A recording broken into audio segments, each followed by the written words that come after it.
Right, carrying on from last time with where to position people, we're working from the Book of Samurai, Samurai Arms, Armor and the Tactics of Warfare. And we have here swimmers. Use good swimmers to cross rivers. But also you can use thieves to discover secrets. So get local thieves and have them harass the enemy.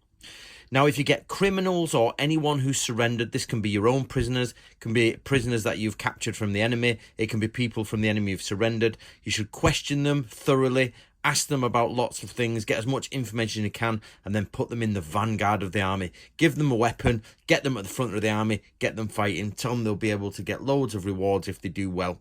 They've been released from a death sentence. They should be more than happy. In addition to this, and a bit of on the side, we have doctors, which are called Isha. We have Gakusha, which are intellects and thinkers. We have Tenmonsha, which are astronomers and astrologers. And we have Gumbaisha, which are esoteric tacticians. They find their own place in the army or where they're needed. Often this is connected to the Hatamoto group, the leader. In addition to this, you have language specialist. Anyone who's really good at talking, get them talking to the enemy. Now, the other people who are very intelligent would also be talking to the other people, but we're talking here about people who have dialects and language, so they can speak French, German, Russian. Get them out there chatting to everyone.